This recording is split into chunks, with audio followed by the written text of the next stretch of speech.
तो मां सब का पहिरियों पुछंदसि त जेका होस्टिंग ऐं तव्हांजो हाणे कंहिं चैनल ते प्रोग्राम ॾिसां पई माशाल्लाह ॾाढो सुठो पियो वञे त होस्टिंग तव्हां पहिरियां बि कई आहे या हाणे पिया कयो या स्टार्ट कीअं वरितो कीअं थियो त मूंखे एक्चुअली मां होस्टिंग त कॾहिं बि कोन कई आहे पर जॾहिं खां मां पंहिंजो फेसबुक जो पेज लॉन्च कयो ऐं उन ते जॾहिं मां ईंदो रहियुसि ऐं मैन टू मैन दोस्तनि सां राब्ते में रहियुसि त मूंखे फील थियो त मां का सुठी होस्टिंग करे सघां थो।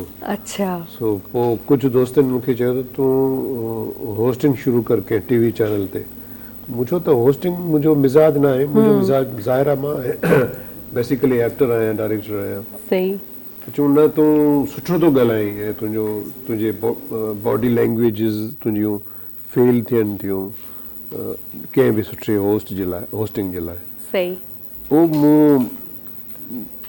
हिकु ॿ चैनल सां राब्तो कयो। मूं चयो त मूं वटि हिकु ॿ आइडिया आहिनि जेकॾहिं तव्हां उनखे लॉन्च कयो त तव्हांजे चैनल में हिकिड़ी नई शइ अची वेंदी। सही पोइ डिफरेंट हिकिड़ो प्रोग्राम आहे शतरंज जे नाले सां, सो उहो ॾाढो पॉपुलर वियो आहे। बिल्कुलु ऐं अॼुकल्ह वायरल आहे उहो। हा बिल्कुलु उन में जेको असांजी होस्टिंग जो जेको अंदाज़ आहे उहो टोटली डिफरेंट आहे। बिल्कुलु आहे। ऐं तव्हांजा जेके क्वेश्चन हूंदा आहिनि उहे ॾाढा ख़तरनाक हूंदा आहिनि। उहो इन जे करे जो आम पब्लिक खे आर्टिस्टनि जे बिहाइंड ख़बर न हूंदी आहे, बिल्कुलु उन जे हिडन पेजिस जी ख़बर न हूंदी आहे। उनखे इहा ख़बर हूंदी आहे त यार हीउ असलम भुट्टो आहे, हिन हे ड्रामो कयो आहे, बाक़ी उनखे का ख़बर न हूंदी आहे। बिल्कुल्ह त उहा असां कोशिशि कईसीं त दोस्तनि खे उन्हनि जे कंप्लीट प्रोफाइल जी ख़बर पवे। बिल्कुलु ऐं थोरो मतिलबु हिकिड़े क़िस्म जी नवाण बि आहे। जी हा। ऐं जॾहिं अहिड़े क़िस्म जा सवाल कया वेंदा आहिनि, ज़ाहिर ॻाल्हि आहे असांजा जेके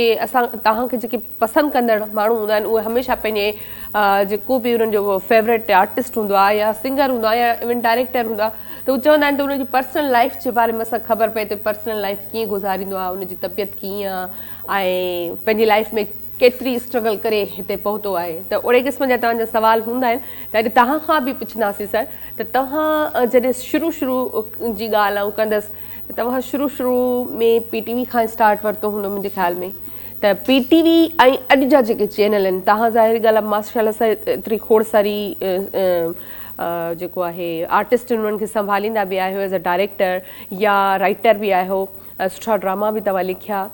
सभ खां सुठो जेको तव्हांजो लिखियलु ड्रामो हो उहो कहिड़ो हो ऐं जंहिंमें पाण बि तव्हां डायरेक्शन कई हुजे?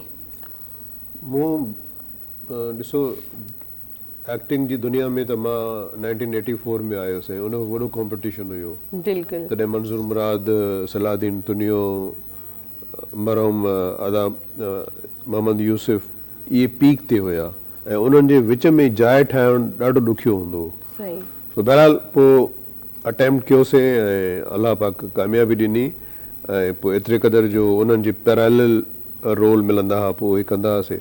उतां खां पोइ सफ़र शुरू थी वियो, वरी पोइ ॿिया सिंधी चैनल्स लॉन्च थी विया, वरी उते आयासीं ऐं लिखणु त मुंहिंजो 1985 खां हुयो। मां 1985 में लिखणु शुरू कयो नाटक रंग में। सो उन खां पोइ जॾहिं वरी सिंधी चैनल्स लॉन्च थिया त उन्हनि में बि मूं बेशुमार लिखियो। उन में हिकिड़े सिंधी चैनल ते मूं हिकिड़ो सीरियल लिखियो ख़ानदान जे नाले सां। उहो लिखियल बि मुंहिंजो हुयो, उन में उहो डायरेक्शन बि मुंहिंजी हुई ऐं उहो तमामु लाजवाब। मुंहिंजे कैरियर में मां जेकॾहिं चवां त मुंहिंजो लिखियल को सीरियल सुठो हुजे त उहो ख़ानदान आहे। ज़बरदस्त। अच्छा उनजो नालो ख़ानदान हुयो? जी हा। ज़बरदस्त। अच्छा असां जी जेको आहे कचहरी यानी कंटिन्यू कंदासीं। अच्छा असां सां गॾु जेको आहे गुलशेर चांडियो साहिबु बि आहे। सर ज़ाहिरी ॻाल्हि आहे तव्हां खां इहो पुछणु त मतिलबु उहो थींदो त मौसीक़ी सां दिलचस्पी आहे या न, छो जो असां सभु अहिड़ी फील्ड सां वास्तो रखूं था त मौसीक़ीअ सां में इन हूंदी आहे त तव्हां हूअ कहिड़ी मौसीक़ी ज़्यादातर ॿुधणु पसंदि कंदा आहियो? एक्चुअली म्यूज़िक त हर इंसान जी कमज़ोरी आहे ऐं मां वाहिद इहा ई फील्ड आहे जेका मां कोन अटैम्प्ट करे सघियुसि, पर कंहिं ज़माने में मां कंहिं सिंधी चैनल जो प्रोग्राम मैनेजर हुयुसि त पोइ उहो पंहिंजे प्रोग्राम मैनेजर जो फ़ाइदो वठी मां वरी कुझु पंहिंजा जेके आहिनि सॉन्ग्स जेके आहिनि उहे रिकॉर्ड बि कराया। अच्छा। मतिलबु पंहिंजो हिकिड़ो मां हिकिड़ी मतिलबु अटेम्प्ट कयो त मां एज़ सिंगर कीअं थो लॻां, पर मूंखे फील थियो त I am not a good singer.